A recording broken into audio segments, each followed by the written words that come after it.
Bonjour à tous, alors dans cette vidéo, nous allons utiliser l'identité remarquable que nous avons vue les deux dernières fois pour résoudre des équations et ou des problèmes.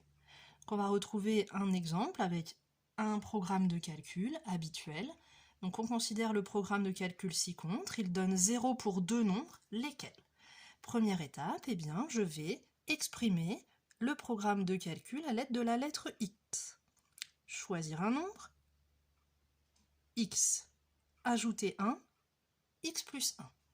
Calculer le carré de cette somme, x plus 1 au carré, et je pense bien à mettre des parenthèses. Ensuite, je vais soustraire 9 à ce résultat. L'expression littérale correspondant au programme de calcul est celle-ci. On doit donc résoudre l'équation.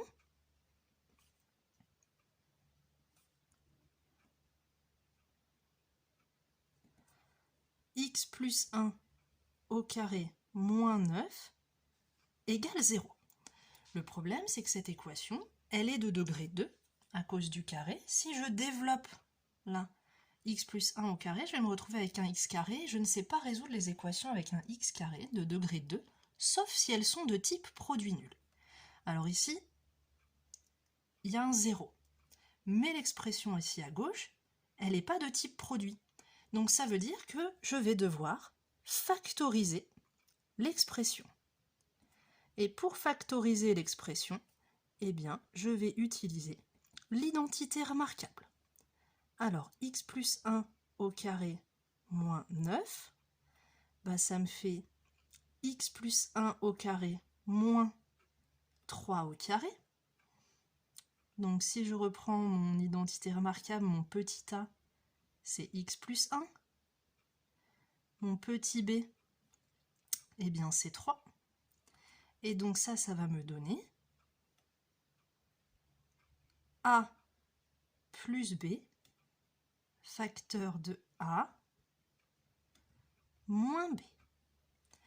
Et c'est comme dans l'exemple de la dernière fois, je me demande si je peux retirer mes parenthèses ici. Il n'y a rien devant, alors je peux. Ça me fait x plus 1 plus 3 et x plus 1 moins 3. Ce qui me donne x plus 4 facteur de x moins 2. Donc quand je dois résoudre ça égale 0, puisque cette expression c'est la même chose que x plus 4 facteur de x moins 2, en fait, ça revient à résoudre x plus 4 facteur de x moins 2 égale 0. Et cette fois-ci, cette équation, elle est de type produit nul. Donc pour que ce produit soit nul, soit x plus 4 est nul, soit c'est x moins 2 qui est nul. Ce qui revient à dire que x est égal à moins 4, ou bien x est égal à 2. Donc le programme, j'écris pas de phrase qui dit les solutions sont, puisque la question qui m'est posée, c'est pas celle-ci.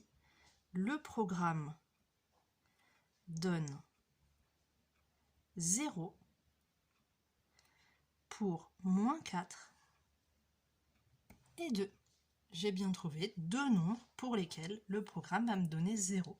Si je ne suis pas vraiment sûre de moi, je peux vérifier et utiliser ces deux nombres, leur appliquer le programme, vérifier que je trouve bien 0 à la fin.